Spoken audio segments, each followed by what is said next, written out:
A police sergeant found an 83-year-old woman walking alone through the Idaho snow with 2 bags in her arms. She was cold, exhausted, and still clear enough to make one request. "Please don't call Caleb." Her nephew said he was only trying to take care of her, but Lorraine had begun to wonder when help had turned into control. Beside her, Rook, the police K-9, did something simple. He stayed close without forcing her anywhere. Inside one worn bag were a key, an old notebook, and the last pieces of a life Lorraine feared someone else was deciding for her. What Sergeant Gideon Holt had to learn was that protecting someone does not always mean taking charge. It can mean giving their voice room to return. Share your own touching or unforgettable story about an animal you love, and don't forget to like, share, and subscribe to the channel. The storm had spent itself sometime before dawn. By 8 o'clock, Sawtooth Valley had become almost painfully bright. Fresh snow covered the pine branches in thick white shelves, and sunlight struck the untouched drifts hard enough to make Sergeant Gideon Avery Holt narrow his blue-gray eyes behind the windshield. The county road ahead looked clean only from a distance. Under the powder were patches of ice, wind-packed ridges, and places where the shoulder simply disappeared beneath white. Gideon kept both hands on the wheel. Beside him, the police radio murmured with plow reports and road closures. Behind the wire partition, Rook sat upright in the rear compartment, black and tan coat sharp against the dark interior of the patrol SUV. At 5 years old, the German Shepherd had learned the difference between boredom and waiting. This was waiting. Gideon had been with the Sawtooth County Department long enough to know that the morning after a storm usually produced the same problems in different shapes. Stranded vehicles, frozen pipes, exhausted drivers, and somebody who had believed four-wheel drive was a substitute for judgment. He preferred those problems. They had edges. You found the vehicle. You cleared the road. You called the tow truck. People were harder. "County says they'll get a plow up Elk Spur by 10, dispatch said through his shoulder radio. Gideon pressed the mic. "Copy." Rook's ears moved. Gideon glanced into the rearview mirror. "You heard that too?" Rook continued staring through the side window. "Useful contribution." The dog did not acknowledge the criticism. They were passing an old seasonal rest stop 6 miles north of town when Rook suddenly stood. Not lazily, not because he had seen a deer. Every line of the dog changed at once. His head lifted, his ears locked forward. His body became still enough that Gideon noticed before Rook made a sound. Gideon eased off the accelerator. "What?" Rook turned toward the passenger side window. Beyond the snowbank, a narrow access road disappeared through the trees toward the closed rest area. Gideon slowed further. At first he saw nothing. Then something moved. A dark shape against the white. He stopped the SUV. "Stay." Rook gave him the look that meant the command had been heard and would be evaluated according to circumstances. Gideon opened his door. Cold air rushed in. The sky was a hard winter blue, the kind that made every sound seem closer than it was. Snow squeaked under Gideon's black boots as he stepped around the front of the vehicle. The shape moved again. A person. An older woman. She was coming down the center of the access road one deliberate step at a time. A huge green hiking backpack sat on her shoulders. It looked absurdly large against her small frame, the straps pulling at a muted plum winter coat that was too thin for the temperature. But the backpack was not what caught Gideon's attention. She was carrying another bag, a small navy canvas bag. She had both arms wrapped around it, not carrying it, protecting it. Gideon opened the rear door. Rook came out immediately. "Easy." The shepherd moved ahead at a controlled walk, black K-9 harness visible against his coat. His left ear tilted outward for half a second before both ears came forward again. The woman noticed him. She stopped. Gideon expected fear. Instead, something in her face loosened, only slightly. Rook approached from her left and stopped beside her without touching. No bark, no circling. He simply stood there. The woman looked down. "Well," she whispered, breath clouding in front of her face, "you're a serious one." Rook remained professionally unimpressed. Gideon came closer. The woman's face was lined but alert, pale blue-gray eyes clear beneath the edge of a wool hat. White hair had escaped around her temples. Her brown winter boots were wet almost to the ankle. "Ma'am, I'm Sergeant Holt." She looked at the badge, then at his face. "Lorraine Bellamy." Her voice was thin from cold, but steady. "Are you hurt?" "No." She took one more step. Her knee gave slightly. Rook shifted closer before Gideon could reach her. Lorraine put one gloved hand briefly against the dog's shoulder. "I said I'm not hurt." Gideon kept his voice level. "Almost falling is usually where that answer gets reviewed." Her mouth tightened. "I'm tired. That I believe." He glanced at the road behind her. No vehicle. No recent tire tracks except those partly buried by wind. "How long have you been walking?" Lorraine looked over her shoulder as if distance might answer for her. "Long enough?" "That's not a measurement."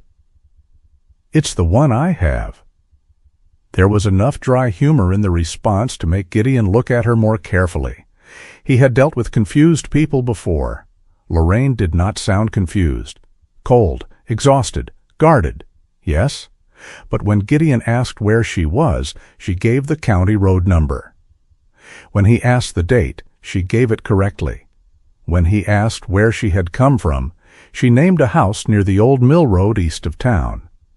Then Gideon asked the question he would have asked anyone her age walking alone through snow. "Is there family I can call?" Lorraine's entire expression changed, not gradually.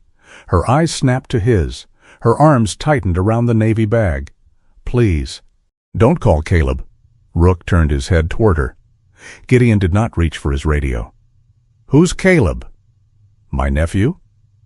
"Is he looking for you?" Lorraine looked past Gideon toward the patrol SUV. "I imagine he is." "Why don't you want me calling him?" A pause. The wind lifted powder from the road and carried it low across their boots.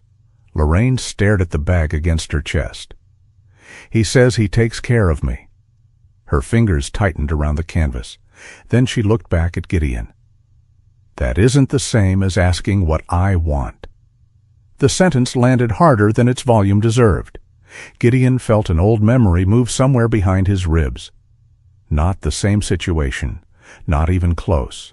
But he remembered standing in his mother's kitchen years earlier with her car keys in his hand, explaining why she could no longer drive while she stood 3 feet away, asking him to stop talking about her as if she had already left the room. He had been right about the car. That was the uncomfortable part. Being right had not made the way he handled it right. Rook sat beside Lorraine's left leg. The woman looked down again. "Does he always do that?" "Do what?" "Stand near people without making a production out of it." Gideon glanced at Rook. "Usually." Lorraine gave the faintest nod. "Useful quality." Gideon looked at the sky, then the buried road. The temperature would fall again before afternoon. The road into town was technically passable, but parts of it had not been cleared. "You need to get warm." "I don't need an ambulance." "I didn't say ambulance." "You were thinking it." "I think about a lot of things." "That must be exhausting." For the first time, Gideon nearly smiled. "There's a county substation about 2 miles back, small residence behind it, heat, food, phone, and no one gets called before we figure out what you want." Lorraine studied him. "Police station?" "Substation." "That sounds like a police station with lower self-esteem." This time Gideon did smile, briefly. Rook's tail moved once against the snow. Lorraine noticed. "Even the dog thinks that was funny." "He has low standards." She looked at the SUV, then at the road behind her. Whatever argument she had been carrying seemed to lose strength. All right. Gideon stepped toward the large backpack. Can I take that? Lorraine hesitated, then nodded. He carefully loosened the straps and lifted it from her shoulders. The weight surprised him. The moment it came free, Lorraine swayed. Gideon caught her elbow. She stiffened immediately. He released her as soon as she steadied. Sorry. Lorraine looked almost as surprised by the apology as by the touch. It's fine. Gideon reached toward the smaller bag. Lorraine stepped back. No. He stopped. All right. This stays with me. All right. You're not going to ask what's inside? Not while you're standing in the road freezing. Lorraine watched him another second. Then she climbed into the patrol SUV. Rook settled beside her in the rear seating area rather than returning to his usual position. Gideon considered correcting him. He didn't. By the time they reached the small residence behind the mountain substation, Lorraine's hands had begun to shake more visibly. Inside, the place was plain but warm. Dark wood cabinets, a small table, an aging gas heater, 2 police jackets hanging near the door, and a kitchen window facing the white ridge. Gideon set the large green pack beside the wall. Lorraine immediately looked toward it. Nobody's touching it, he said. Her shoulders lowered by a fraction. She sat at the table with the navy bag still against her chest. Rook took position beside her left boot. Gideon heated soup left over from the night before and made tea. Lorraine stared at the bowl when he set it down. You feed every person you find wandering in snow? Only the difficult ones. Then I qualify. You made the list early. She picked up the spoon. As her sleeve shifted, Gideon saw the bruising around one wrist, old enough not to be fresh, faint, yellowed at the edges.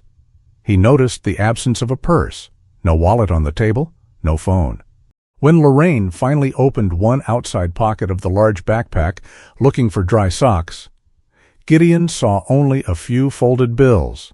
He did not ask, not yet. That restraint bothered him more than questioning would have. Police work trained a person to fill blank spaces. Who, what, when, why. The job rewarded questions, but Lorraine had spent the last hour guarding one thing more fiercely than her own body. Choice. Gideon decided not to take that from her in the name of helping. Lorraine ate half the soup. Color gradually returned to her face. Rook rested his chin on her knee.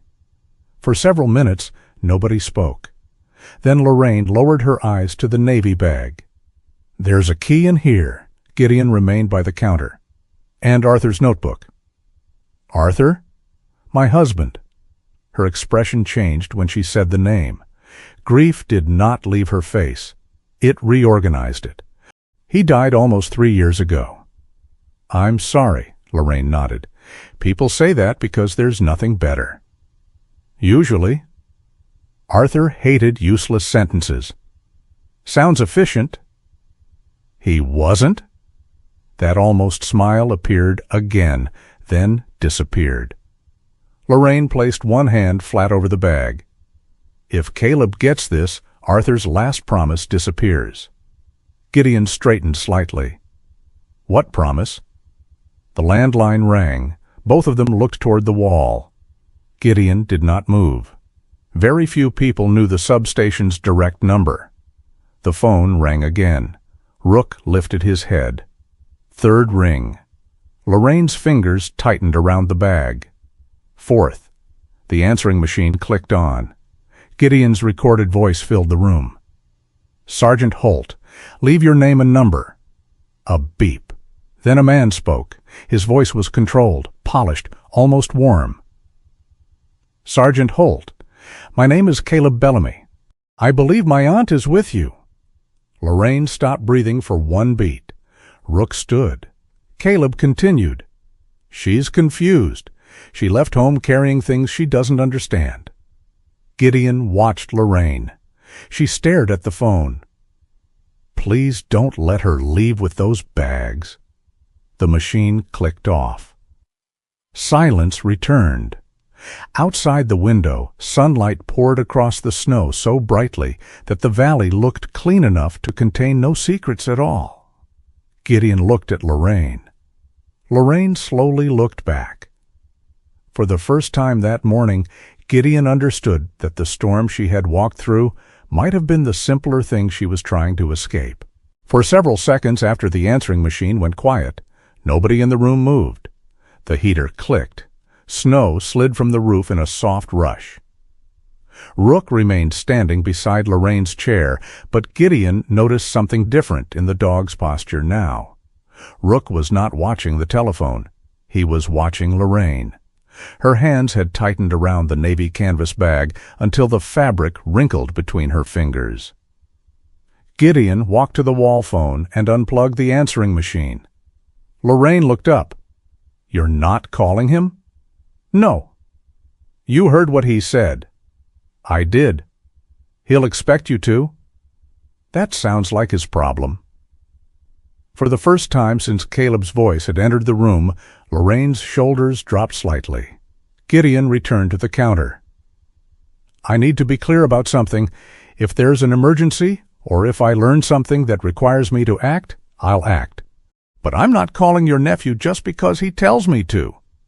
Lorraine stared at him. "You mean I still get to decide?"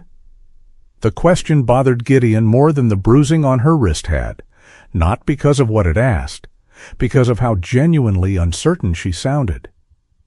"Until somebody gives me a lawful reason otherwise," he said. "Yes." Lorraine looked down at the bowl of soup. It had gone cold. So much paperwork just to get back to yes. Gideon leaned one hip against the counter. "You've seen a lot of paperwork?" Lorraine gave him a dry look. "I ran a business for 37 years. I've seen paperwork reproduce when nobody was watching." That sounded more like the woman who had insulted the substation earlier. Rook sat again. Gideon warmed the soup without asking. Lorraine did not object. When he returned the bowl, she ate another spoonful, and finally loosened one arm from around the navy bag. Not much. "Enough. My husband's name was Arthur Bellamy," she said. Gideon stayed quiet. Lorraine seemed to prefer choosing her own route, through a memory. "We had a place east of town, Bellamy Mill and Cider House." "I know the name." "You do?" "Sign's still up near Mill Creek Road." "That sign should have been replaced 15 years ago." "Looks sturdy." "It's ugly." "Sturdy and ugly can coexist." Lorraine considered that. "Arthur would have liked you." "Seems premature."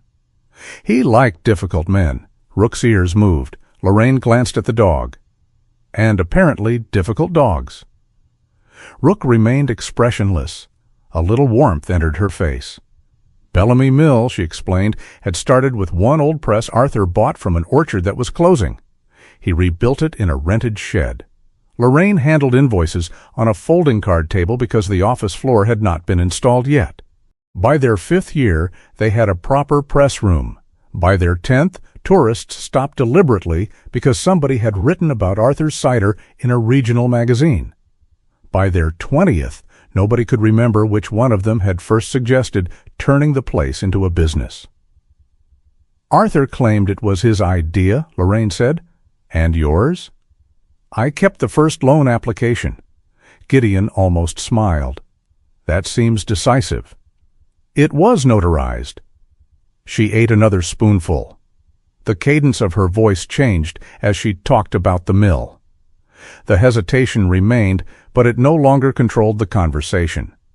Gideon had seen versions of that before. People could lose track of the day and still remember every drawer in the workshop where they had spent 40 years. Memory did not fail in straight lines. "Arthur fixed the machines," Lorraine continued. "I kept the books, ordered bottles, dealt with customers, and prevented him from buying equipment we couldn't afford." Successful partnership. He called it tyranny with receipts. What happened after he died? The question slowed her. Lorraine set down the spoon. "Nothing." Gideon waited. Then she corrected herself. Everything. Arthur had died almost 3 years earlier after a short illness. Afterward, the mill became unbearable. Not because Lorraine hated it, because everything inside still expected Arthur to walk back through the door. His pencil marks remained beside the press controls. His coffee mug sat on a shelf. His handwriting covered masking tape labels on drawers. Nobody else understood. Lorraine could manage customers. She could not manage the empty chair. That was when Caleb began coming around more often. "He brought groceries," Lorraine said. "The first week, he brought soup." Gideon glanced at the forgotten bowl in front of her. Lorraine noticed. "Better than yours?" "That's unnecessary. It's relevant testimony." He accepted the ruling. Caleb handled bills when Lorraine could not make herself open envelopes. He drove her to appointments. He talked to the insurance company. He dealt with tax notices. He sat at Arthur's desk and organized stacks of paper Lorraine had stopped looking at. "At first," Lorraine said, "I thought God had sent me exactly the person I needed." Her fingers returned to the navy bag. "What changed?" "I'm not sure there was one day." That answer felt important. Gideon let it stay unfinished. Lorraine looked toward the window. "People always want the day something became wrong." Her voice was softer now. "A door slams. Somebody says something terrible. Then you know where to point." She shook her head. "It wasn't like that." Caleb first suggested having business mail sent to his office because Lorraine kept forgetting to pick it up. Reasonable. Then he asked whether he should take over calls from equipment suppliers. Also reasonable. Then customers started leaving messages with Caleb instead of Lorraine. Bank statements stopped arriving at the house.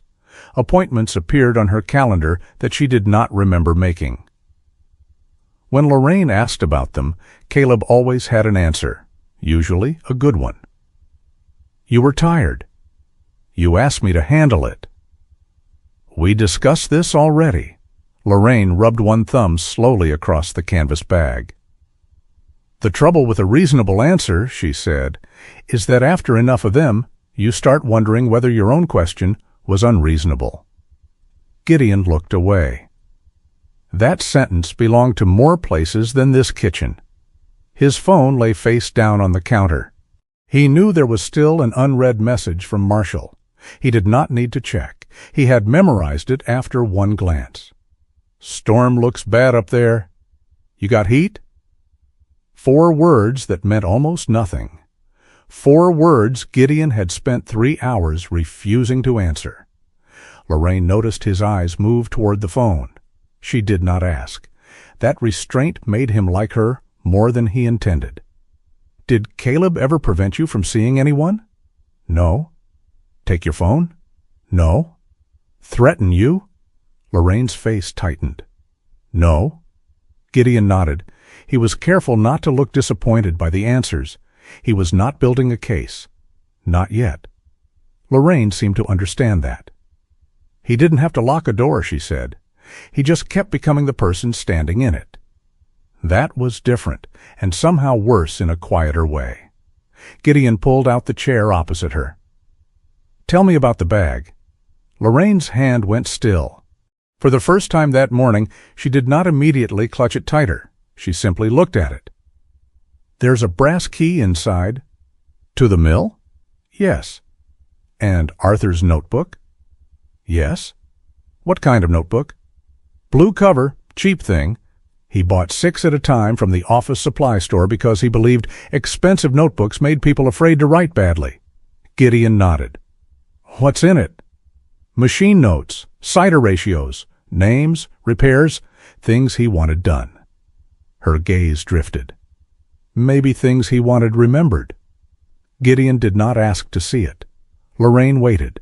When he still did not ask, something changed in her expression. "You don't want to look?" "I do." That surprised her. "Then why aren't you asking?" "Because wanting to know and having the right to know aren't the same thing." Lorraine stared at him for a long moment. Rook quietly lowered himself to the floor between them. Not beside Lorraine this time. between them. His chin rested on his paws. The room softened around that small movement.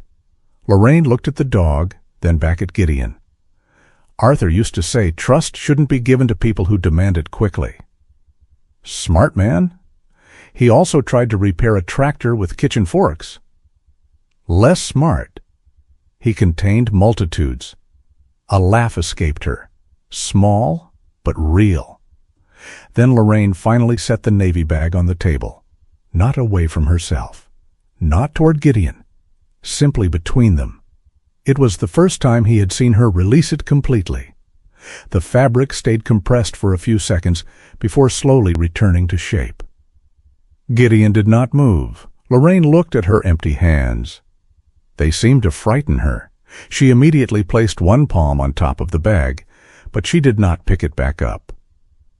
There are copies in there too, she said. Copies of what? I don't know everything anymore. The admission seemed to cost her. Gideon waited. Lorraine continued. Some invoices, maybe a property statement, a letter Arthur wrote. I took what I could find. Took from where? My house. Does Caleb live there? No, he has a key. Another pause. Did you give him one? At first? There was that phrase again. At first, a harmless beginning that had become the dividing line of her life. Lorraine opened one small outer pocket of the bag. Gideon saw a corner of blue cardboard inside. A notebook. She did not remove it. Instead, she closed the pocket. I started keeping things after Caleb told me a tax letter had never arrived. Had it. I found it later. Where? In his office. Gideon's attention sharpened. Did he explain that? Lorraine nodded. He said I had brought it to him and forgotten. Had you? I don't know. That answer landed differently than accusation would have. No certainty, no dramatic revelation. Only a woman who no longer trusted the border between what she had forgotten and what someone else had told her she forgot. Lorraine looked toward the snow outside. I hate saying that. What? I don't know. Gideon folded his hands loosely on the table. Then don't turn it into something else. Her eyes moved to him. If you don't remember, you don't remember. That sounds very simple. It should be. It isn't. No. Rook shifted closer until one paw touched the leg of Lorraine's chair. She looked down. I think he agrees with me. He generally agrees with whoever has food. I have no food. Then this may be genuine. Another faint smile. The afternoon moved slowly. Gideon called dispatch and reported that Lorraine was safe, sheltered, and not requesting family contact. He did not give more detail than necessary. He also checked road conditions. The main route into town was still partially restricted. A medical evaluation that afternoon would require unnecessary risk. Morning would be better. When Gideon explained that, Lorraine nodded. I can go tomorrow. That's the plan. You're not making me? No. I suppose I'm going to have to get used to that sentence. Which one? The one where somebody tells me what the plan is and still leaves room for me inside it. Gideon had no answer. Later, he found dry socks for Lorraine and an extra blanket. She chose the small guest room. The green hiking backpack stayed near the mudroom. The navy bag went with her. Rook followed Lorraine down the hallway and lay outside the guest room door. Gideon stood over him. She's not your assignment. Rook blinked once. Come on. Nothing. Gideon pointed toward the living room. Rook lowered his head onto his paws. Mutiny? The dog closed his eyes. Gideon left him there. The house settled into silence. At 10:17, Gideon stood alone in the kitchen drinking coffee he did not need. His phone remained on the counter. Marshall's message was still there. Storm looks bad up there. You got heat? Gideon typed, Yeah. He stared at the word, then deleted it. He put the phone down. From the hallway came the faint sound of Lorraine moving in the guest room, followed by quiet again. Gideon looked toward the door. Two people under the same roof. One had spent years letting someone else answer questions for her. The other had spent years refusing to answer anyone at all. Rook remained between them in the hallway, keeping watch over neither side more than the other. For tonight, Gideon decided that was enough. Morning came bright enough to make the snow look harmless. That bothered Gideon. From the kitchen window, Sawtooth Valley appeared almost polished beneath a pale blue sky. Snow sat clean on the fence rails and pine limbs, and sunlight flashed across the drifts in hard white bands. The storm had moved east during the night, leaving behind the kind of beauty that made people forget roads could still kill tires and judgment with equal efficiency. Gideon stood at the counter pouring coffee when Lorraine appeared in the hallway. She had changed into dry clothes from the large green backpack. Her white hair had been pinned loosely behind her head, though several strands had escaped near her temples. The navy canvas bag hung from one shoulder instead of being locked against her chest. That was new. Rook came out behind her. Gideon looked at the dog. "You spent the whole night there?" Rook walked past him toward the water bowl without shame. Lorraine lowered herself carefully into a chair. "He snores." "He'll deny that." "He can file a complaint." Gideon slid a mug of tea toward her. "Road report says the highway into town is open. Side roads are still rough." Lorraine wrapped both hands around the mug. "So we're going to the clinic." "If you still want to." She looked at him over the steam. "You really intend to keep asking that, don't you?" "Yes." "It's becoming irritating." "That's encouraging." A faint smile passed across her face. Then it disappeared. "What happens if the doctor says I'm confused?" Gideon did not answer quickly. He had learned enough during 24 years in law enforcement to distrust fast reassurance. People usually knew when you were giving them comfort instead of information. The doctor tells us what the doctor actually finds. And then? Then we deal with what's real. Lorraine stared into the tea. What if what's real is something I don't like? Still better than somebody choosing it for you. Her fingers tightened once around the mug, then relaxed. All right. They left 20 minutes later. The patrol SUV moved carefully down the mountain road, tires finding the dark tracks cut through packed snow. Lorraine sat in the passenger seat this time, the navy bag on her lap but not hugged against her body. Rook rode behind them, amber-brown eyes moving between the windows in the front seats. The valley opened slowly below. Orchards appeared first, rows of bare black branches rising from white fields. A frozen irrigation ditch caught sunlight like dull glass. Beyond it sat barns, low houses, and the roofs of Sawtooth Township clustered beneath the mountains. Lorraine turned toward the orchards. Arthur used to hate winter pruning. Too cold? He complained that trees were unreasonable employers. Gideon kept his eyes on the road. Did he complain while doing it? Constantly? Sounds committed. He believed complaining improved endurance. That may be a regional tradition. Lorraine almost laughed. Then the road passed a green sign pointing east toward Mill Creek. Her expression changed. Not fear exactly, something more private. Gideon did not ask. The clinic sat near the edge of town between a pharmacy and a small dental office with a wooden moose wearing a red scarf outside. Gideon parked close to the entrance. Before Lorraine opened her door, he said, "One thing." She looked at him. "If they ask questions, they're yours to answer." "And if I don't know?" "Then I don't know is an answer." Lorraine studied him. "People don't like that answer." "They'll survive?" Rook's tail struck the seat once. Lorraine glanced backward. "Your dog is becoming sarcastic." "He's had poor influences." Inside, the clinic smelled faintly of coffee, disinfectant, and wet winter coats. A receptionist checked Lorraine in without incident. Gideon stood beside her but let Lorraine provide her own name, date of birth, address, and insurance information. She paused once over the year. Only once. Gideon noticed. He also noticed she recovered without looking at him for help. A nurse led them toward an examination room. Then a woman stepped through the hallway doorway and introduced herself. "Mrs. Bellamy, I'm Dr. Naomi Kessler." Naomi was in her mid-50s with a lean, practical build and dark hair cut into a short bob, silver concentrated at both temples. A navy cardigan showed beneath her white coat, and her expression had the calm directness of someone who did not confuse kindness with softness. Most importantly, she looked at Lorraine first, not Gideon. "Would you like Sergeant Holt in the room?"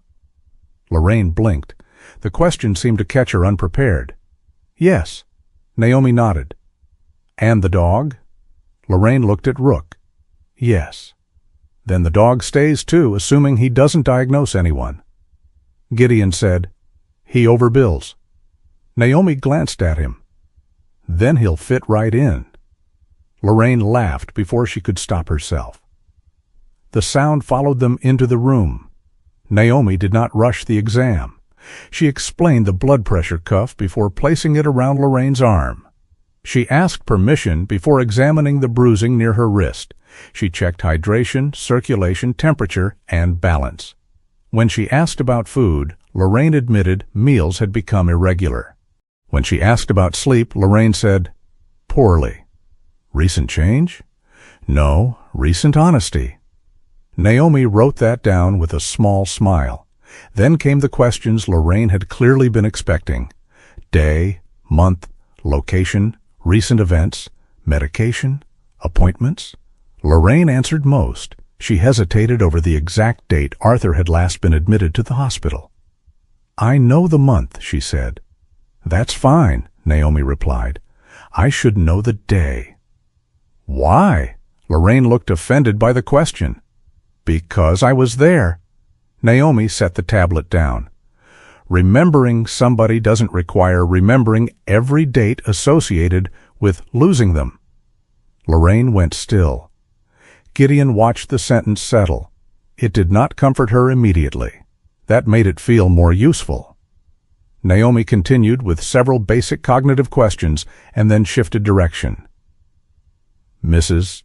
Bellamy, do you understand why Sergeant Holt brought you here?" "I walked through snow longer than any sensible person should." "Do you understand the concerns he has?"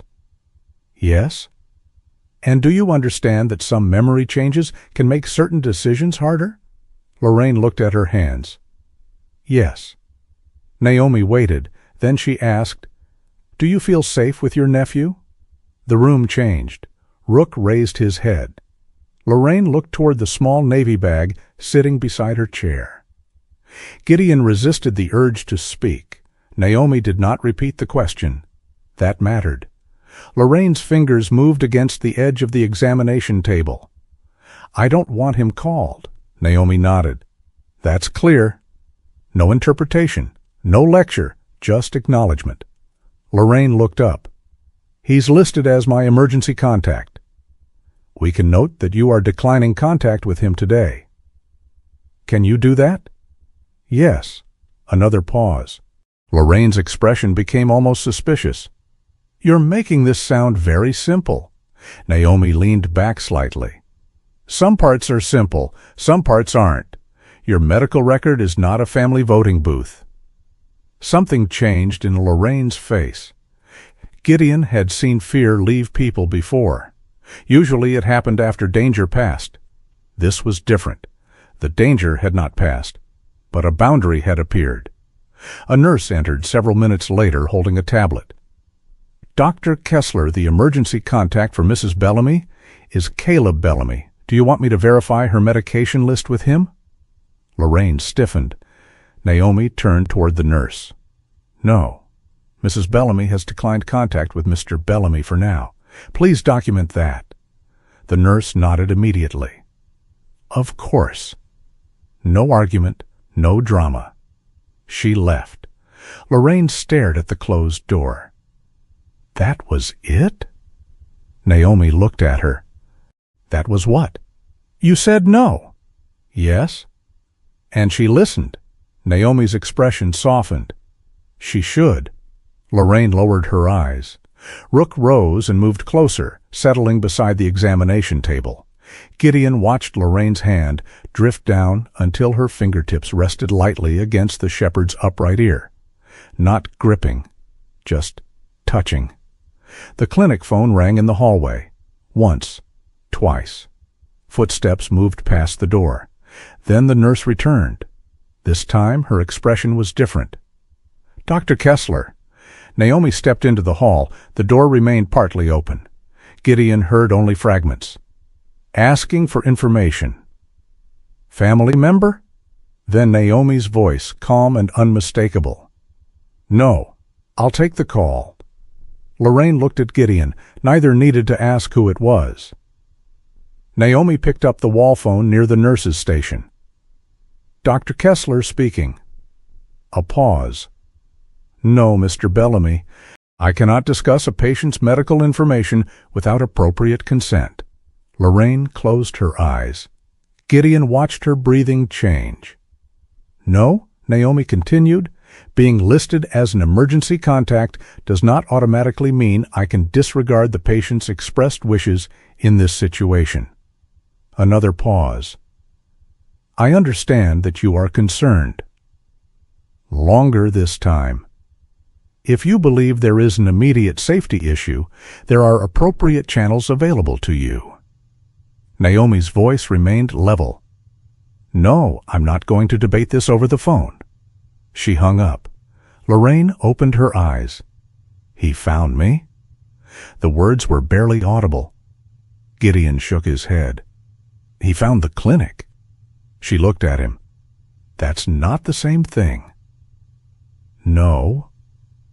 Something in Lorraine's face shifted. The distinction mattered. Naomi returned to the room. I'm recommending follow-up evaluation for the memory concerns, she said.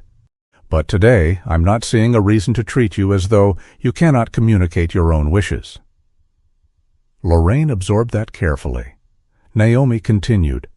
I am concerned about your exhaustion, dehydration, the situation you've described, and the degree of control another person may have over your communication and finances. Lorraine immediately looked wary.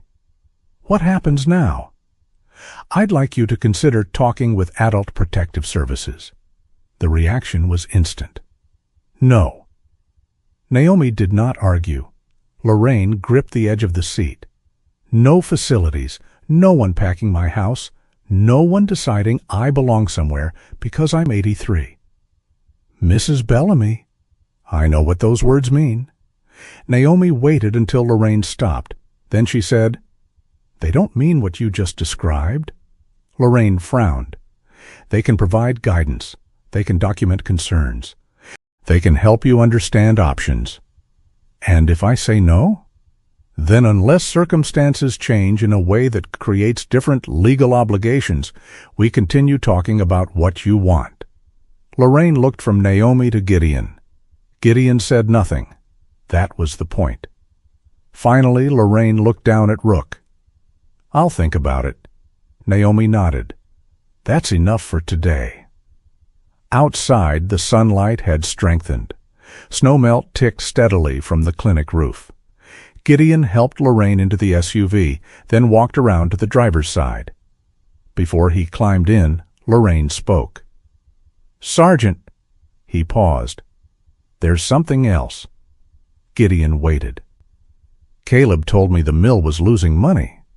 What kind of money? All kinds, apparently. That's specific. He liked words like restructuring. Gideon shut his door. Lorraine stared through the windshield. He sold some equipment. Said we needed cash for taxes and repairs. Did you agree? I think I signed something. The phrase carried no certainty, only exhaustion. And now? He says the property itself may have to go. Gideon looked at the navy bag. Lorraine followed his eyes. Arthur didn't trust memory alone. Her voice was steadier now. "He used to say, 'Keep copies. Memory is human. Paper gets to be stubborn.'" She touched the zipper but did not open it. "There's a key in here, and his notebook." Gideon started the engine. His phone buzzed before he shifted into drive. "Unknown number." He let it ring. A voicemail notification appeared almost immediately. Lorraine watched the screen. "Play it?" "You sure?" "Yes." Gideon put the phone on speaker. Caleb's voice filled the parked SUV. "Sergeant Holt, this is a private family situation. I'm coming to retrieve my aunt. I would strongly suggest you stop complicating something you don't understand." The message ended. Rook's head appeared between the front seats. Lorraine stared straight ahead. This time, she did not shrink around the navy bag. She simply placed one hand over it. Gideon pulled onto the road. Neither of them spoke for several miles. When the mountain road finally curved toward the substation, Rook suddenly stood. Gideon saw why a moment later. A black SUV sat near the residence. 2 men were waiting beside it. Lorraine's voice came quietly from the passenger seat. "That's Caleb." Then she noticed the leather folio beneath the second man's arm. Her hand tightened once around the bag. "And he brought papers?" Gideon did not pull all the way into the driveway. He stopped the patrol SUV 30 feet from the black vehicle and left enough space behind him to reverse if he needed to. Habit. Not fear, Lorraine noticed anyway. "You don't trust him." "I don't know him." "That isn't what I said." Gideon glanced at her. Lorraine had gone pale again, but her voice was steady. The navy canvas bag remained on her lap, one hand resting over the zipper. Outside, the snow had begun softening under the midday sun. Water dripped from the roofline of the substation residence, tapping the buried porch steps one drop at a time. 2 men stood beside the SUV. The first was Caleb Bellamy. He was younger looking than Gideon had expected from his voice, perhaps mid-40s, tall and lean beneath a camel-colored wool coat. His brown hair was neatly parted despite the weather, and his clean-shaven face carried the practiced composure of a man accustomed to entering rooms where people already knew his name.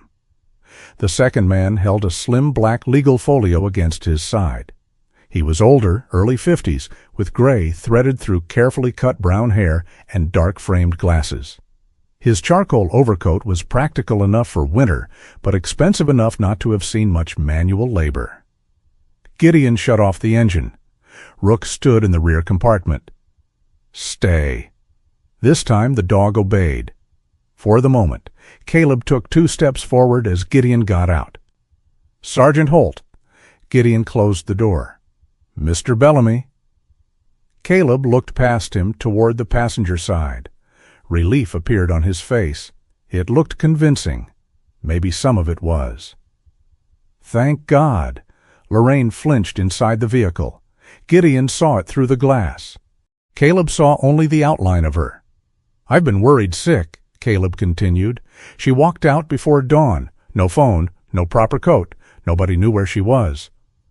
All fair reasons to be concerned. Caleb seemed briefly surprised that Gideon agreed. Then he recovered. "Then you understand why I'm here." "I understand why you came." The distinction changed Caleb's expression by less than an inch. The man beside him stepped forward. "Warren Pell." He did not offer his hand. Gideon appreciated that. "Counsel for Mr. Bellamy regarding certain family and property matters involving Mrs. Lorraine Bellamy." His voice was quieter than Caleb's and less polished in a social way. He sounded like a man who preferred sentences with defined terms. Gideon nodded once. "What are the papers?" Warren lifted the folio slightly. "Copies of a durable power of attorney and supporting documents authorizing Mr. Bellamy to assist with financial administration and certain care decisions." Caleb stepped in before Warren could continue. "My aunt has been struggling for a while. I should have handled this privately before it reached this point." The word "handled" bothered Gideon. He kept that to himself. Instead, he walked around to the passenger side of the patrol SUV. Lorraine's hand immediately moved to the door handle. "Wait," Gideon said quietly through the closed window. Her eyes sharpened. He opened the door himself, but remained to one side, leaving the space in front of her clear. "You don't have to get out." "I know. Do you want to?" Lorraine looked beyond him toward Caleb. "No?" "Then stay seated." Caleb approached another step. "Aunt Lorraine." Her shoulders tightened. Gideon turned. "That's close enough." Caleb stopped. For the first time, the warmth vanished from his face. Only briefly. "Sergeant, with respect, she is my family." "I heard you." "She's also vulnerable." "I heard that too." "You met her yesterday." "Yes.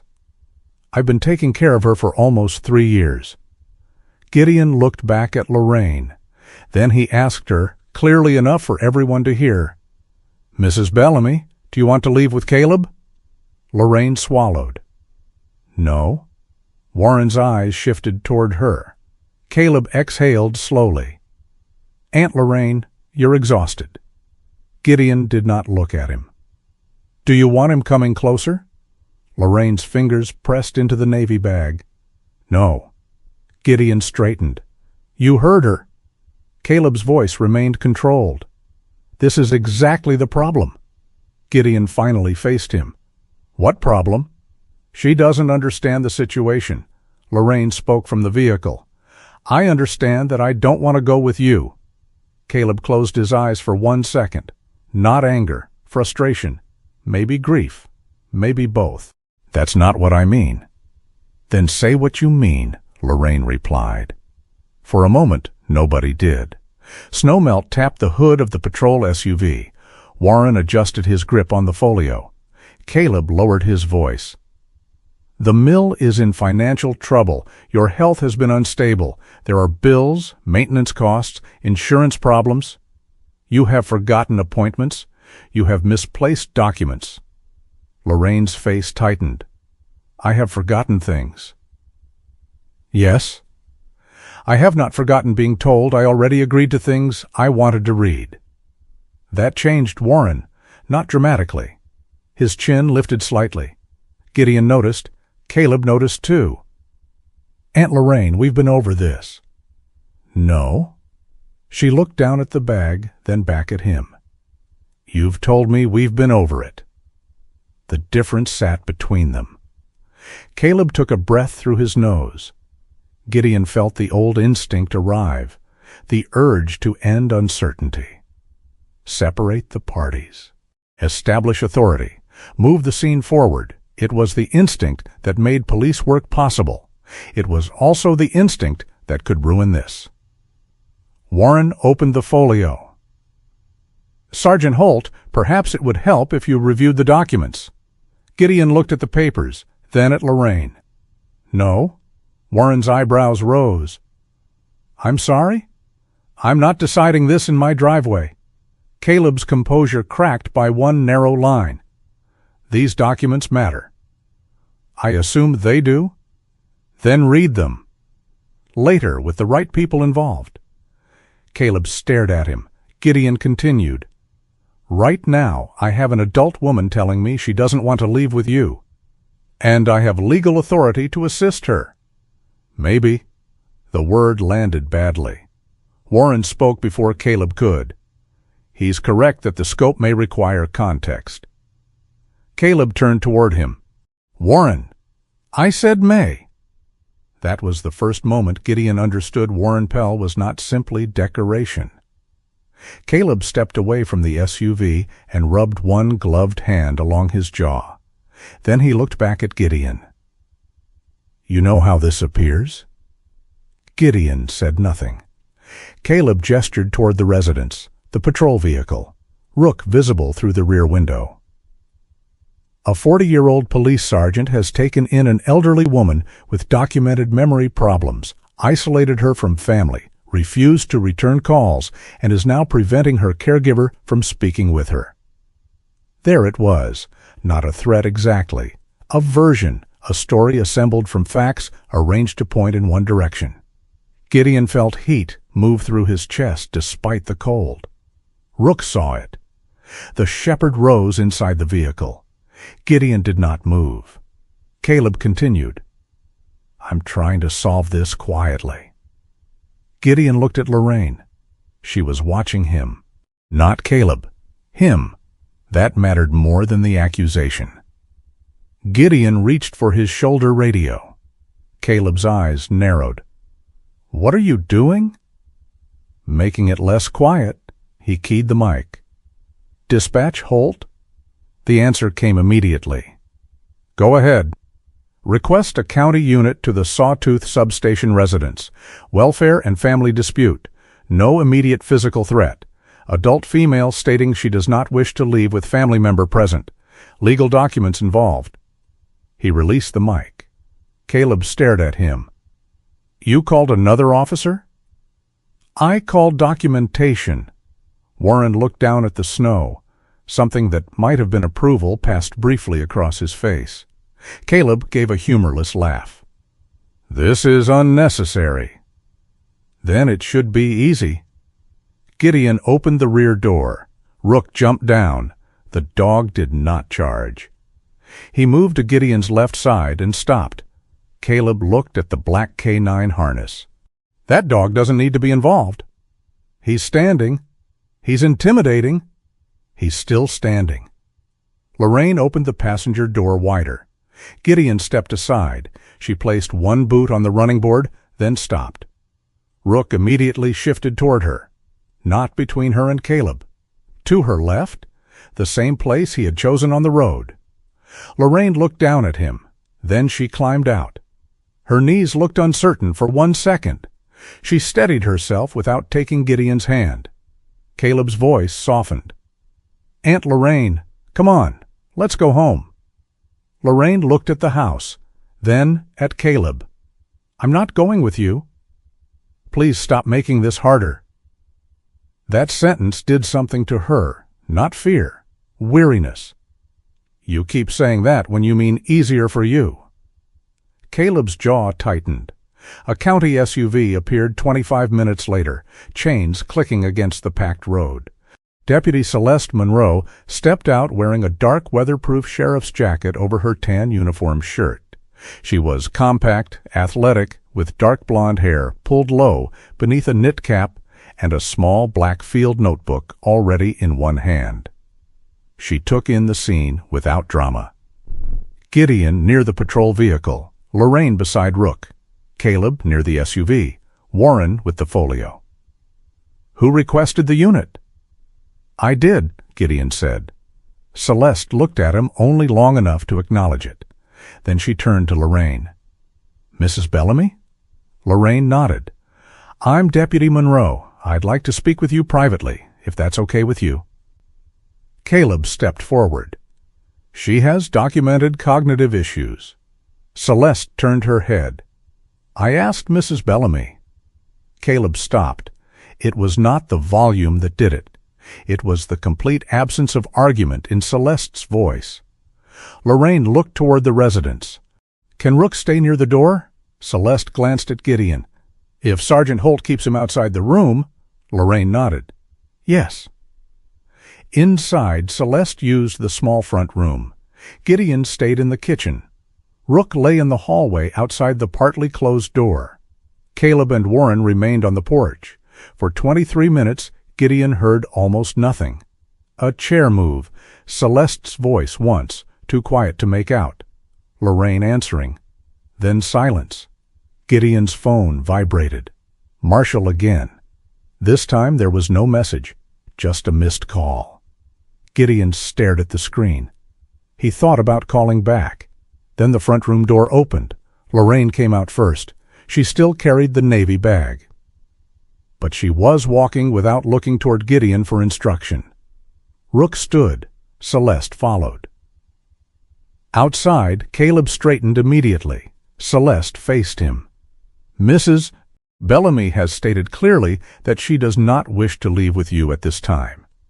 Caleb's face remained composed. "I understand what she said." "Good." but she has documented memory impairment, and I have authority to assist with her decisions." Warren opened the folio and handed Celeste several copies. Celeste accepted them. "These may be relevant." "They are relevant." "They may also need review if there are questions concerning the circumstances under which they were signed, the scope of the authority, or Mrs. Bellamy's current wishes." Caleb looked offended. "Circumstances?" Lorraine spoke, quietly. "I asked to read some of them later." Everyone turned toward her. She was looking at the snow between her boots. Caleb's voice softened immediately. "Aunt Lorraine, you said I already had." "Aunt Lorraine, you were overwhelmed after Arthur died." "I was." "You asked me to help." "I did?" "That's what I've been doing." Lorraine's hands began trembling. Gideon saw her notice. He expected her to hide them. She did not. Caleb continued. "You forget conversations." Lorraine looked at him. "Yes." "You forget appointments." "Sometimes." "You forget papers." "Yes." Caleb spread one hand, as if the matter had explained itself. "There. That's what I'm trying to tell them." Lorraine's face changed, not stronger, not suddenly fearless. Simply tired of hearing her own honesty turned into somebody else's conclusion. Rook moved closer. His shoulder touched her leg. Lorraine looked down at him, then back at Caleb. "I may forget some things." Caleb waited. Lorraine's voice shook. "I remember saying no." Warren Pell removed his glasses. That was the moment.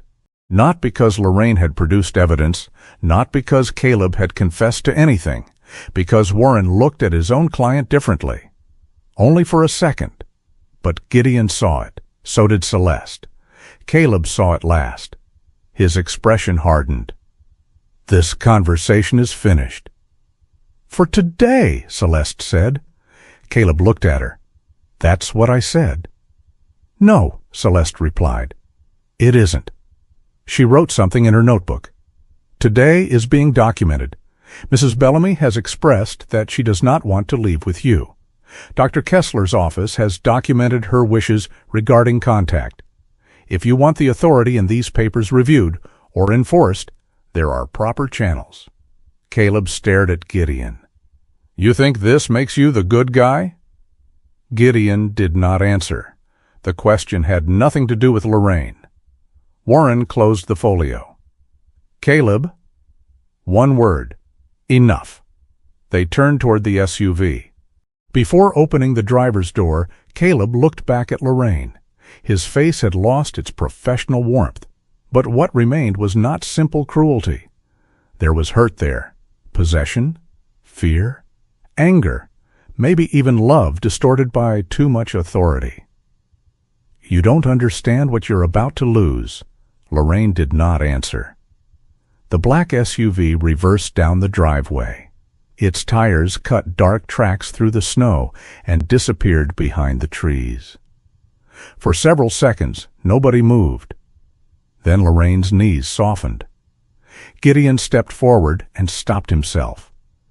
Rook reached her first. He leaned gently against her left leg. Lorraine stayed upright. Celeste closed her notebook. "I'm going to file this exactly as it happened." Lorraine looked toward the road where Caleb had disappeared. "He'll come back." Gideon could have lied. He didn't.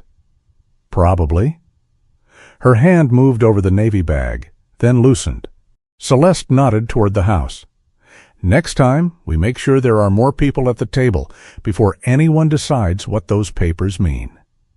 Lorraine looked from Celeste to Gideon. "And if I don't know what I want yet?" Celeste answered before Gideon could.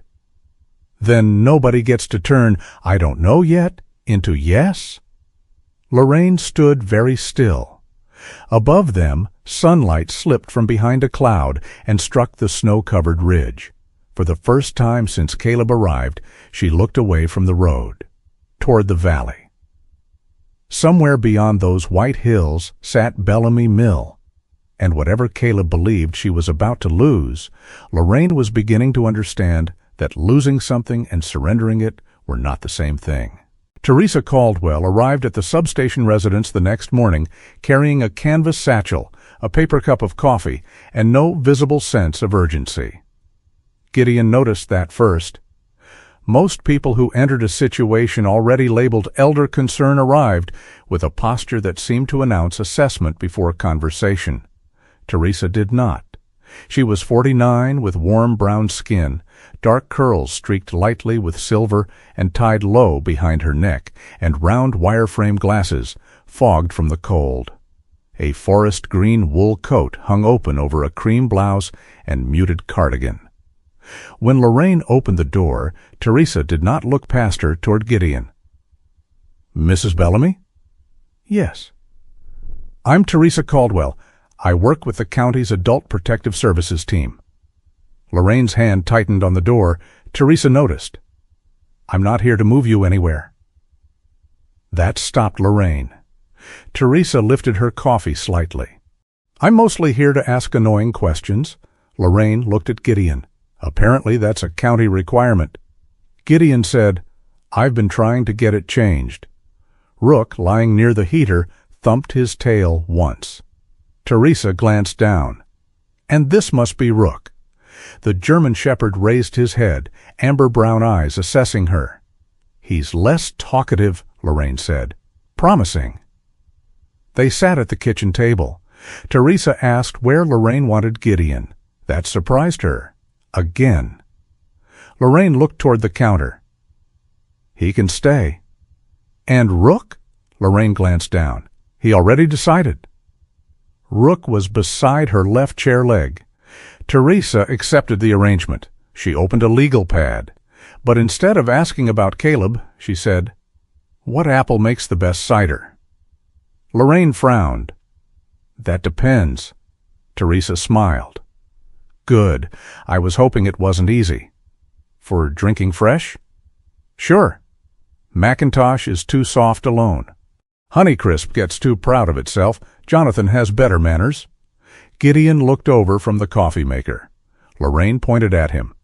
"Don't make that face." "What face?" "The face of a man who thinks apples are just red things." "I didn't say anything." "You were thinking loudly." Teresa wrote something down. "What did Arthur prefer?" Lorraine's expression softened. "Whatever I told him not to use." Teresa asked what Arthur sang while he worked. Lorraine answered without hesitation. "Old country songs, badly." She described the main press, the bottling line, the cider room floor. Arthur had rebuilt twice because he refused to admit the first slope was wrong. She remembered which winters froze the pipes. She remembered an employee named Hank who had once filled the wrong tank and apologized for 11 years. She remembered Arthur keeping machine bolts in coffee cans labeled by size, even though the labels had all fallen off. Gideon watched from the counter. Lorraine became physically different when speaking about the mill. Not younger. That would have been too easy. But more dimensional. The frightened woman who had arrived carrying 2 bags had not disappeared. She had simply stopped being the only version of Lorraine in the room. Teresa let that version exist for nearly 40 minutes before changing direction. "Who gets your mail now?" Lorraine looked at the table. "Caleb." "Who has keys to your house?" "Caleb." "Who speaks with the bank when there's a problem?" "Caleb." "Who schedules your appointments?" Lorraine hesitated. "Mostly Caleb." Teresa put down her pen. "Did you ask him to do all of that?" Lorraine's eyes remained on the wood grain. "At first." The phrase had appeared so many times that Gideon had begun to hear it as a location. A place Lorraine had once stood before. Everything shifted underneath her. Teresa did not ask what happened next. She asked, "What did you want him to keep doing?" Lorraine looked up. The question seemed harder. "The taxes." "Anything else?" "Insurance, maybe." "Appointments?" "No." "Mail?" Lorraine shook her head. Banking? I wanted help. I didn't want to stop knowing. Teresa nodded. That's useful. Lorraine gave a tired laugh. It doesn't feel useful. Useful and pleasant don't overlap as often as they should. Gideon's phone buzzed. Celeste. A message. I spoke with Marlene Voss. She says she knew Lorraine and Arthur well. We'll come by if Lorraine wants. Gideon showed the screen to Lorraine. At the name, Lorraine sat straighter. Marlene? You know her? Lorraine gave him a look. She served Arthur meatloaf every Thursday for 22 years and once banned him for arguing about ketchup. That sounds close. It was a 40-minute ban. Teresa smiled. Do you want to see her? Lorraine's face changed again. This time the hesitation carried shame. She hasn't seen me in a while. That wasn't my question, Teresa said gently. Lorraine looked toward Rook, then back at Gideon. Yes? Marlene Voss arrived before noon in a mustard-brown quilted coat with snow still clinging to the shoulders. She was 68, sturdy, broad through the shoulders, with a round face, bright blue eyes, and thick silver hair twisted into a loose knot that had clearly stopped cooperating years ago. Reading glasses hung on a cord over a brick red sweater. She entered the kitchen, saw Lorraine, and stopped. Nobody spoke. Lorraine stood. Marlene crossed the room. For 1 second, Gideon thought there would be a dramatic embrace. Instead, Marlene planted both hands on her hips. You look terrible. Lorraine blinked. You've gotten whiter. Marlene's mouth twitched. There she is. Then she hugged her. Lorraine stiffened only for the first breath. After that, she held on. Gideon turned toward the window. Some moments were made worse by witnesses. Marlene stayed for lunch. She filled gaps Lorraine had not known were gaps. After Arthur died, Lorraine had continued coming to Marlene's diner every Thursday. Same booth. At first, she ordered 2 coffees out of habit, eventually 1. Then, Caleb started coming with her. Then Caleb came alone. He always had a reason, Marlene said. You were tired. You had an appointment. You didn't feel like seeing people. Lorraine stared at her. I thought you stopped asking. I thought you stopped wanting me to. That sentence hurt both of them. Gideon could see it. Marlene continued more carefully. Last spring, a man came into the diner asking about the Bellamy property. What man? Lorraine asked. Don't know. Business type. Asked about road access, acreage, whether the mill still operated. Lorraine looked at Teresa. Caleb told me people were interested. Interested in what? Gideon asked. The land. Did you agree to sell? Lorraine looked genuinely uncertain. I agreed to hear offers. Marlene shook her head. He was talking like it was farther along than that. The kitchen became quiet. Lorraine reached down and pulled the navy canvas bag onto the table. This time she opened it herself. She removed the blue notebook. The cover was worn at the corners, soft from years of being handled. For several minutes, Lorraine turned pages slowly. Arthur's handwriting leaned heavily to the right. Measurements, maintenance notes, cider ratios, names, parts numbers, comments in the margins. One entry read, Pump sounds like a senator. Loud, expensive, doing nothing useful. Marlene laughed. That was Arthur. Lorraine smiled. Then she stopped turning pages. Her index finger rested on a line, written near the bottom of a page, otherwise filled with pressure readings. She read it once, silently, then aloud. If the mill ever stops sounding like ours, look where the crooked gauge points. Marlene's smile vanished. Gideon moved closer, but did not touch the notebook. What gauge? Lorraine stared beyond the table. The pressure gauge in the old press room. What about it? It was mounted wrong. How wrong? 7 degrees, maybe 8, drove me crazy. Marlene laughed once.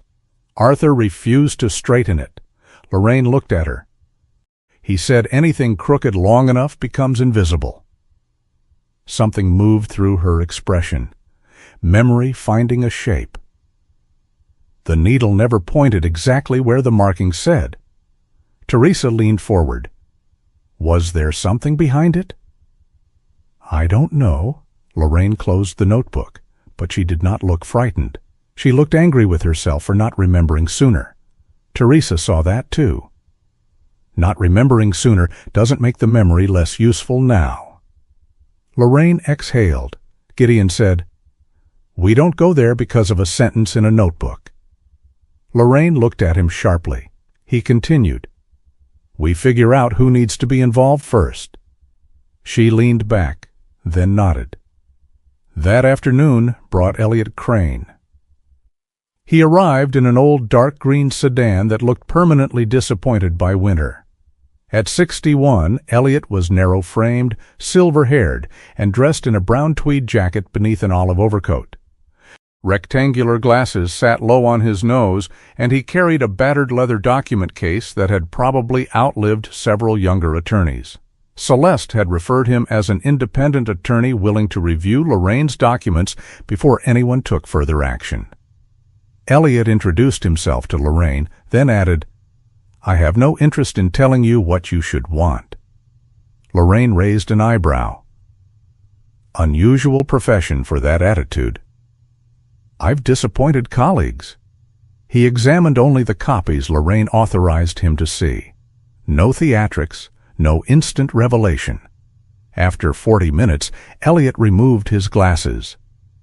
Gideon had learned that was not a good sign. "These documents are irritating." Lorraine frowned. "Legally? Personally?" Teresa hid a smile. Elliot tapped one page. "Nothing here proves misconduct. Let's be very clear about that." Gideon appreciated the sentence. "But there are inconsistencies." He identified dates that didn't line up cleanly, missing attachments referenced by later documents, equipment sales with incomplete supporting records, and language suggesting property decisions had progressed further than Lorraine remembered authorizing. "Could it all have legitimate explanations?" Gideon asked. "Yes." Elliot put his glasses back on. "Which is why explanations would be useful." Lorraine looked at the notebook. "And the mill?" "If you believe documents belonging to you or Arthur may still be there, we can approach that carefully." Lorraine's fingers rested on the brass key. "I want to go." Nobody answered immediately. She looked around the table. "I said I want to go." Teresa nodded first. "Then we plan around that." 2 mornings later, the sky over Sawtooth Valley was bright blue. The storm had left the orchards buried beneath clean snow, every row of bare trees stretching across the valley in dark lines. Gideon drove. Lorraine sat beside him. Behind them came Celeste's county SUV, Teresa's sedan, and Elliot's unfortunate green car. Rook rode in back, alert but quiet. Bellamy Mill appeared beyond the last bend. A long, weathered building stood near the frozen creek. Cedar siding faded silver beneath a roof, heavy with snow. The sign still hung over the entrance. Bellamy Mill and Cider House. One corner sagged. Lorraine stared at it. "Ugly." Gideon glanced at her. "You mentioned that." It got worse. The front gate was chained. Everyone stopped. Gideon could have cut it. Celeste had bolt cutters in her vehicle. Nobody reached for them. Lorraine stepped forward. She removed the brass key from the navy bag. Her hand shook. The first attempt failed. The second did too. Gideon saw Teresa take half a step forward and stop herself. Lorraine adjusted the key. Her breathing slowed. The trembling did not disappear, but her fingers changed. They became the hands that had balanced ledgers, repaired labels, checked bottle caps, and worked beside Arthur for nearly 40 years. She eased the key backward, lifted slightly, then turned. The old padlock clicked. Lorraine closed her eyes. Only for a moment. Then she removed the chain. The gate shifted open several inches. Gideon reached toward it. Lorraine raised one hand. He stopped. She pushed the gate herself. Snow scraped beneath the metal. Beyond it, Bellamy Mill waited under the winter sun. Lorraine looked at the building, then at the brass key in her hand. "My door." No one spoke. Rook stood beside her. Gideon remained one step behind.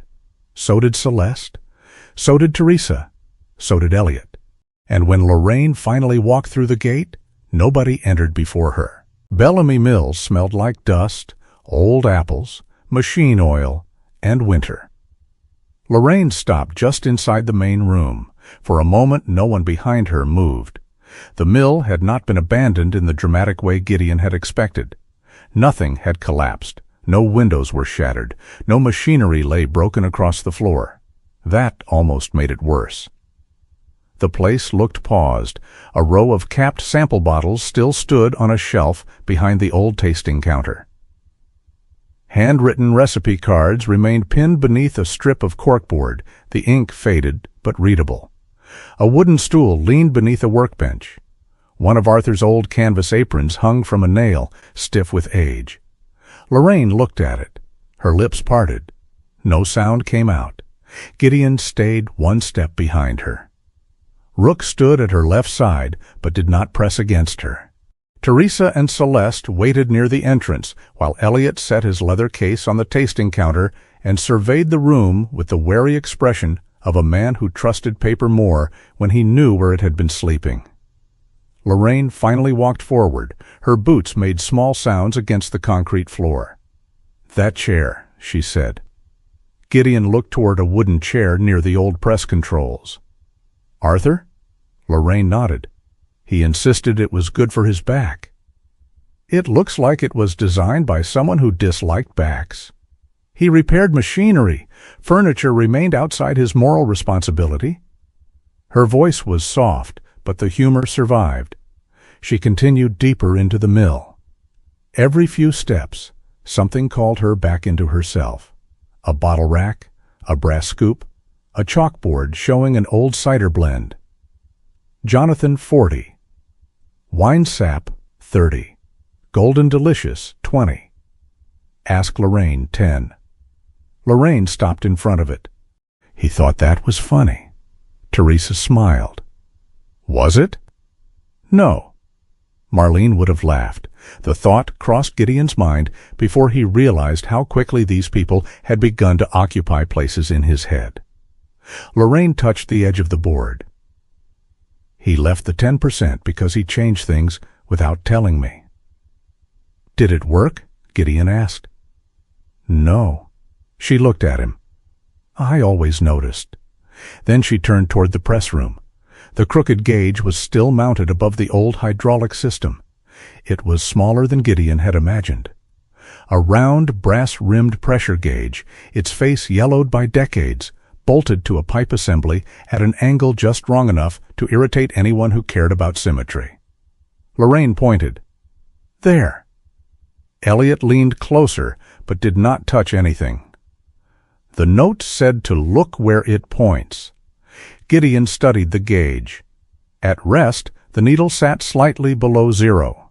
The entire face was canted to the right. He followed the direction of the needle past the pipe assembly toward the wall. Nothing obvious. Cedar boards, a metal conduit, an old fire extinguisher bracket. Rook sniffed near the floor, then wandered away toward a stack of empty crates. Gideon appreciated that. At least the dog was not about to solve document law with his nose. He stepped closer to the wall. There, a narrow metal plate painted the same dull gray as the conduit around it. 4 screws, no label. "Could be access for wiring," Celeste said. Lorraine stared at it. Then her eyes narrowed. "No." Gideon looked back. Lorraine walked toward the plate. Arthur's notebook was tucked under one arm. She stopped 2 feet away. "Open that one." Gideon waited. "You sure?" Lorraine looked at him. "My building." He nodded. "Your call."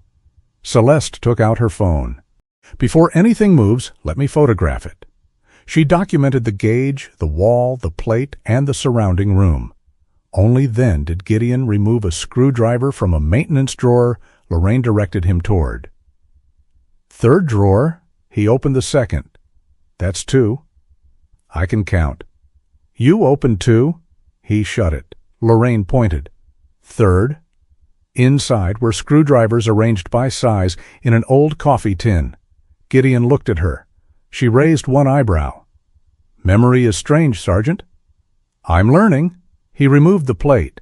Behind it was a shallow cavity between wall studs. Inside sat a round cookie tin decorated with faded red apples. For a few seconds, nobody spoke. Elliot leaned forward.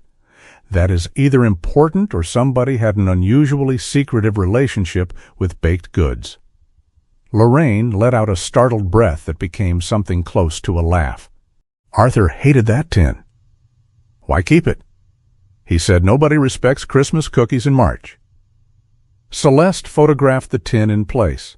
Then Lorraine reached inside and lifted it out herself. Dust marked the fingers of her gloves. She carried the tin to the tasting counter. Her hands began trembling. This time Gideon did not watch the tremor. He watched what she did with it. Lorraine set the tin down, removed her gloves, opened the lid. Inside were envelopes tied with blue string, several folded documents in plastic sleeves, a cloth pouch, and one sealed letter. Across the front of the letter, in heavy, slanted handwriting, were 2 words. For Lorraine. Lorraine sat. No one told her to. Rook came near and stopped several feet away. She touched the envelope. Arthur's handwriting seemed to change the air around her more than the discovery itself. Teresa quietly asked, "Would you like privacy?" Lorraine shook her head. "No." Then, after another moment, "But I'm reading it myself." Elliot nodded. "As you should."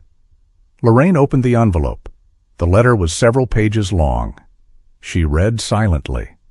Gideon looked toward the dusty windows. Outside, winter sunlight lay across the orchard in bright strips. He did not try to read Lorraine's face. Some grief deserved less surveillance. When she reached the second page, she laughed once through her nose. "What?" Celeste asked gently. Lorraine looked at the paper. He wrote, "If you're reading this because I forgot where I hid the copies, I'd like it entered into the record that hiding them was still a good idea." Even Elliot smiled. Lorraine continued. Her expression changed again. This time the humor stayed, but something underneath it deepened.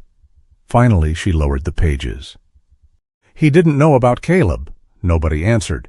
"He wasn't warning me about Caleb?" Teresa said, "What was he warning you about?" Lorraine looked at the letter. "Me?"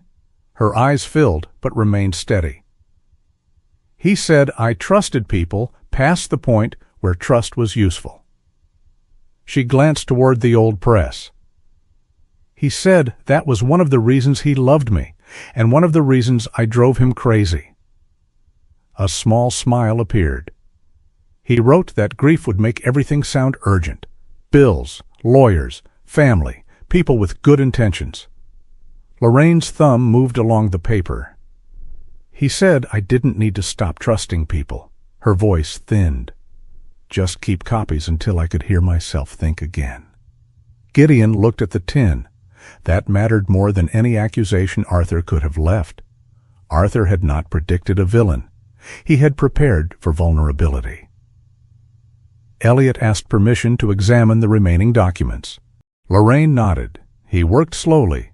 Ownership agreements, tax filings, equipment records, original signature examples from years before, a will and several older amendments, correspondence between Arthur and a vocational program in Boise.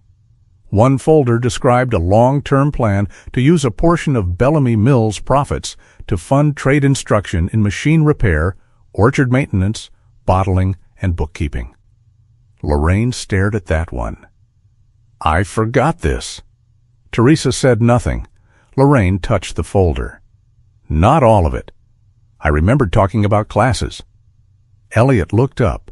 Remembering the whole file isn't the standard. Lorraine gave him a dry look. You sound disappointingly reasonable. I bill extra for personality. He continued reading.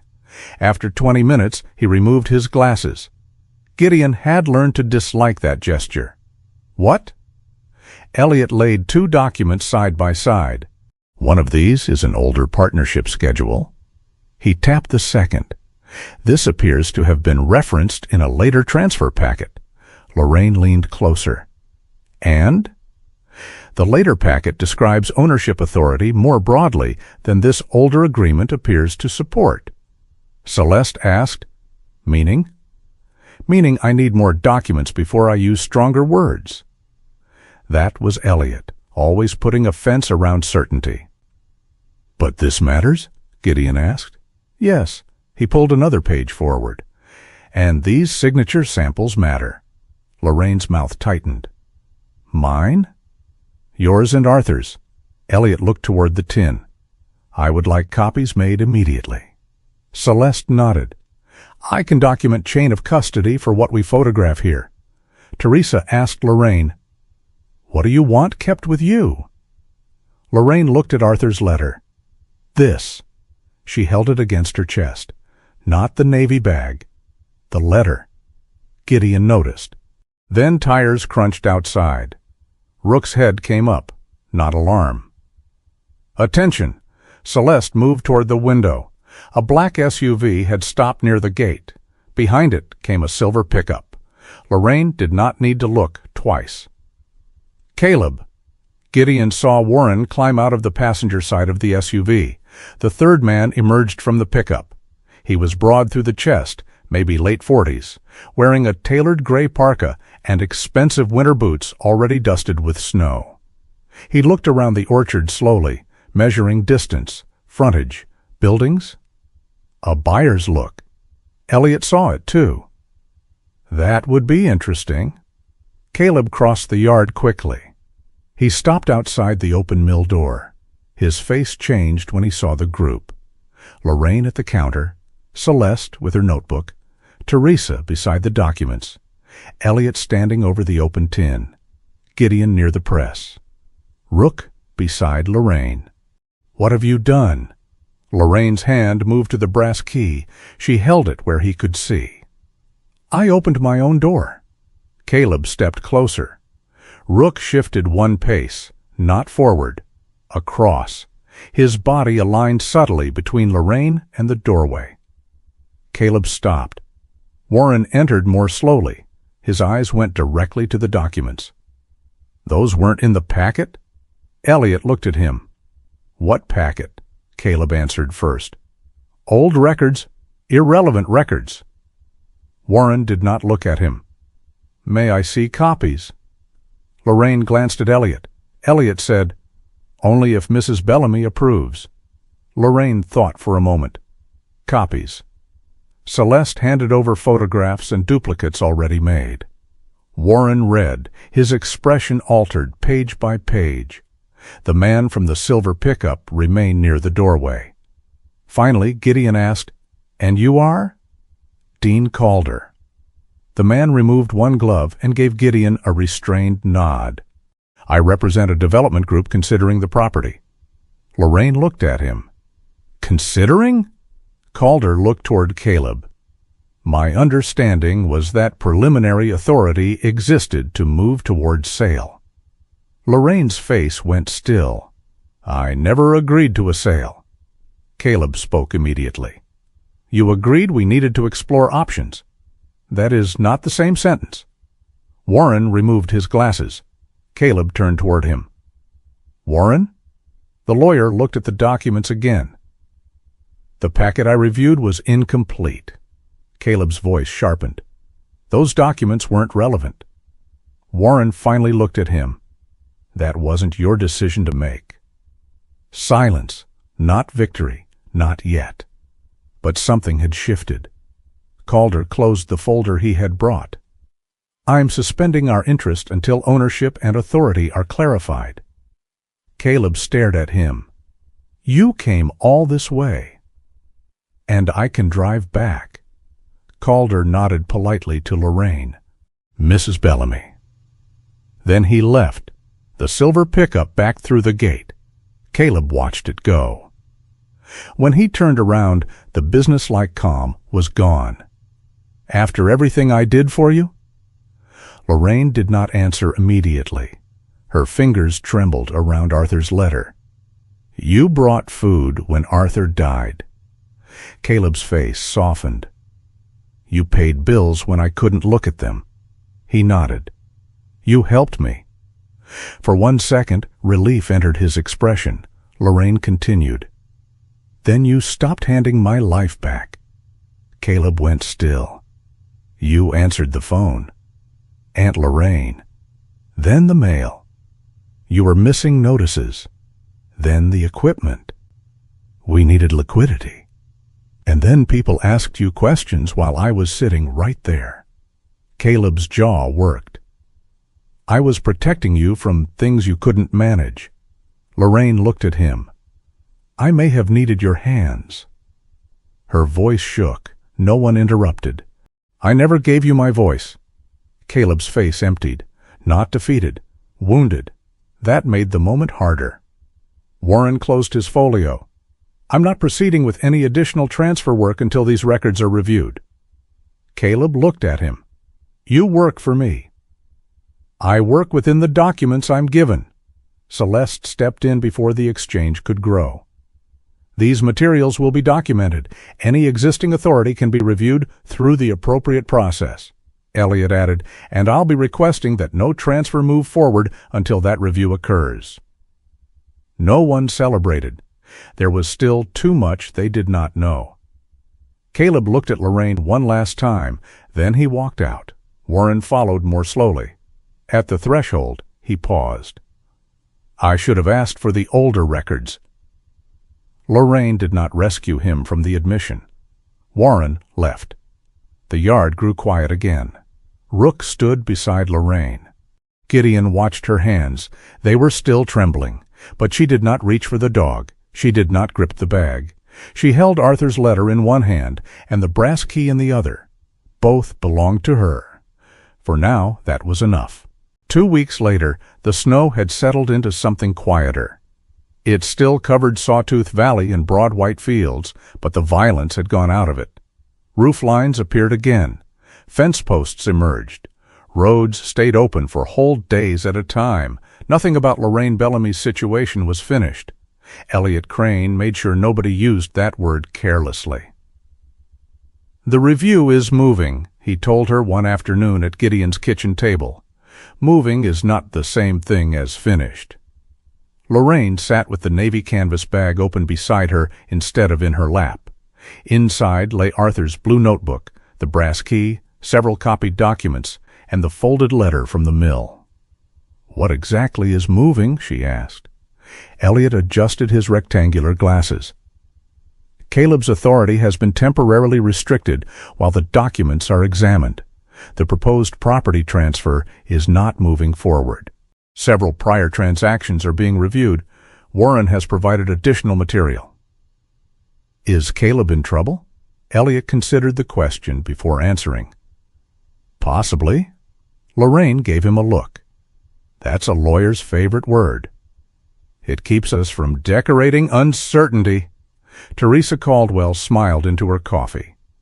Gideon stood near the counter while Rook slept under the table, one front paw stretched toward Lorraine's boot, but not touching it. Elliot continued. "What matters today is that no one is making a final decision about your property, finances, or residence without further review." Lorraine looked toward the window. Snow glittered across the yard. "So we wait." "For some things." "I'm 83, Elliot. Waiting feels personal." He leaned back. "You still get to decide what to do while the system catches up." That made her look at him. Teresa opened the folder in front of her. There were options. Lorraine could stay temporarily with Marlene. She could consider a supported senior community closer to town. She could return to her old house once several safety and access concerns were addressed. Or she could remain near Gideon's substation residence for a while longer if Gideon agreed and the arrangement remained appropriate. Lorraine studied the choices. Nobody rushed her. That was perhaps the strangest part of the last few weeks. People had begun waiting, not the impatient silence of someone expecting the right answer. Actual waiting. Finally, Lorraine tapped one page. "I want to stay here for now." Gideon looked over. "You sure?" She sighed. "There you go again." "What?" "Asking me if I'm sure about things I just said." Teresa hid a smile. Gideon folded his arms. "Occupational defect. I'll allow it twice a week." "Generous." Lorraine looked toward the mudroom. Her large green hiking backpack hung from a wooden peg near the door. Empty. The first afternoon after Bellamy Mill, she had unpacked it item by item. Extra clothes, 2 cans of soup, a flashlight with dying batteries, 3 pairs of socks, a framed photograph of Arthur, a wrench. Gideon had asked about the wrench. Lorraine had replied that no intelligent person traveled without one. He had not challenged the philosophy. The Navy bag had changed too. It spent more time open than closed now. Sometimes on the table, sometimes on a shelf. Once Gideon found it sitting unattended beside the washing machine while Lorraine argued with the thermostat. He noticed. He did not mention it. Some victories became smaller when announced too loudly.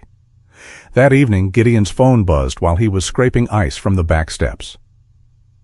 "Marshall." The message was predictably brief. "You got heat?" Gideon stared at it. The same question, different day. For years, Marshall had communicated affection through maintenance, heat, tires, oil, roof leaks, weather, things a person could repair without having to say they missed someone. Gideon typed, "Yeah." He looked at the word. His thumb hovered, then he pressed send. That was all. No explanation, no apology, no excavation of 5 years of silence, just one word moving in the correct direction. The phone rang the next afternoon. Gideon nearly let it go. Rook, lying beside the wood stove, lifted his head. Lorraine sat at the table sorting old recipes from Bellamy Mill. She did not look at Gideon. That was worse. He answered. "Yeah." Marshall's voice came through rough and familiar. "So, you do still own a phone?" Gideon leaned against the counter. "Apparently." "Heat working?" "You already asked." "Texting isn't a diagnostic." Gideon almost smiled. They talked for 12 minutes. Weather first, then snow chains, then Marshall's pickup, then the old cabin roof their father had always insisted would outlive both of them. They did not discuss Gideon's wife. They did not discuss the argument that had made silence easier than reconciliation. They did not say they missed each other, but they also did not hang up after 30 seconds. When Gideon put the phone down, Lorraine was still sorting recipe cards. She waited almost 10 full seconds. Then, doors. Gideon closed his eyes. "Don't start." "I was only going to say they work both ways." "You were waiting to say that." "For years, possibly. You met me 3 weeks ago." "I plan ahead." Rook's tail thumped once against the floor. Gideon pointed at him. "Stay out of it." The dog yawned. A few weeks later, Bellamy Mill opened its gate again. Not officially, not permanently. Not with balloons, speeches, or a ribbon somebody would later pretend mattered more than the work. Just for one Saturday, Winter Cider Day. The roof still sagged over the north corner, paint peeled from the tasting room trim. One press remained disconnected because an electrician had taken one look at the wiring and used language Elliot claimed was incompatible with polite legal correspondence. But the gate was open. That changed the place more than repairs could. Marlene arrived first with pies. "Bought these," she announced. Lorraine looked at the handwritten labels. "You made them." That accusation requires evidence. Teresa set up a small table near the entrance with large print information about elder rights, supported decision-making, and local services. She kept the materials off to the side. No speeches. People could take them or not. Elliot occupied another table with paperwork related to the small community fund Arthur and Lorraine had once discussed. He spent 20 minutes explaining account restrictions to a retired bookkeeper who had only asked where to put $20.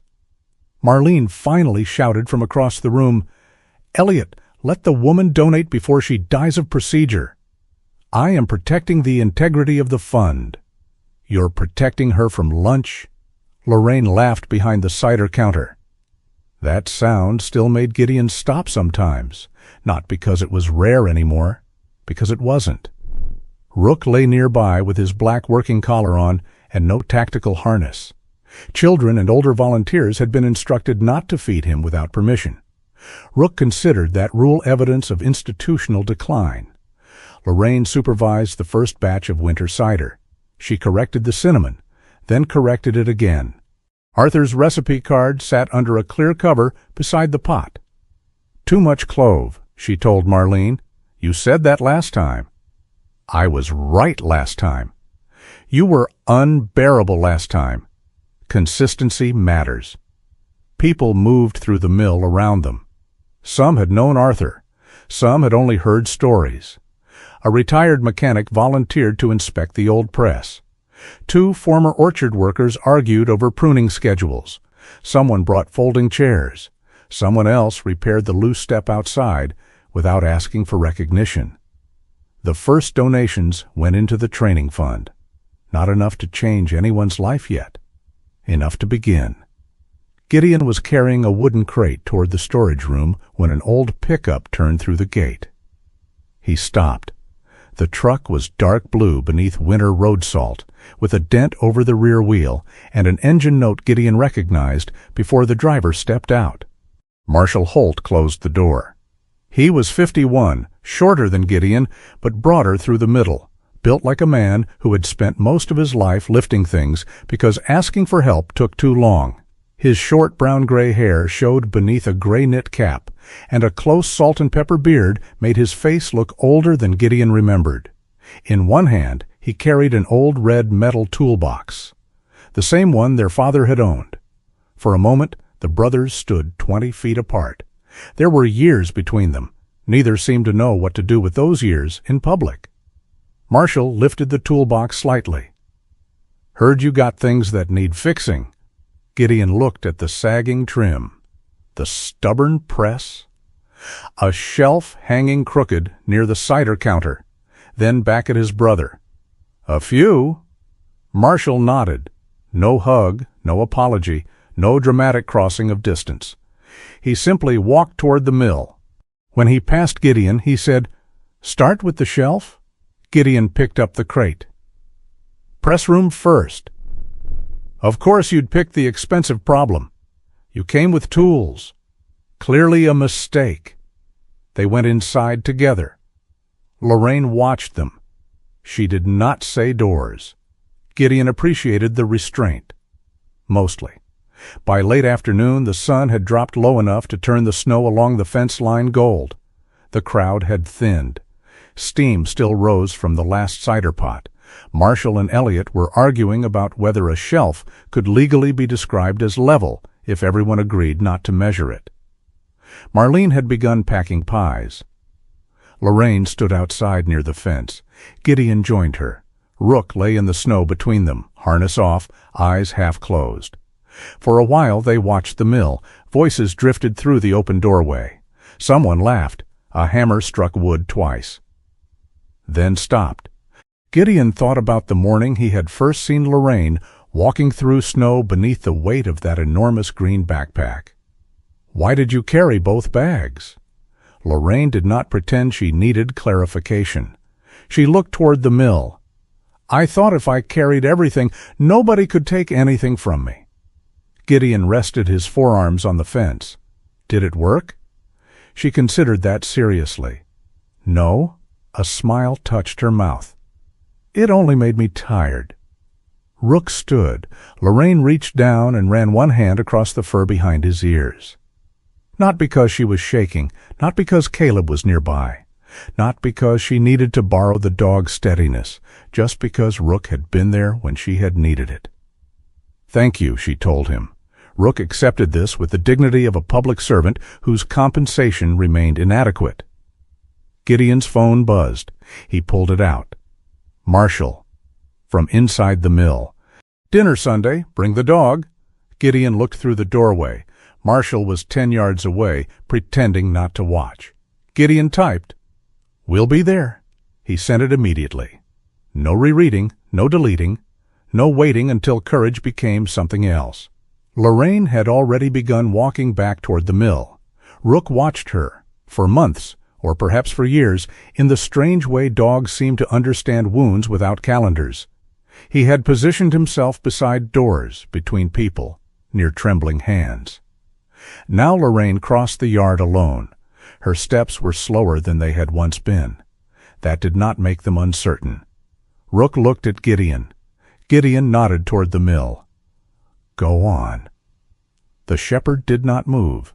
He waited for Gideon instead. So the two of them followed Lorraine together.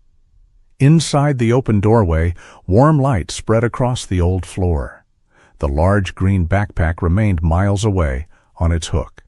The navy bag sat beneath the cider counter, unzipped. Arthur's key was in Lorraine's pocket. No one was guarding it. No one needed to.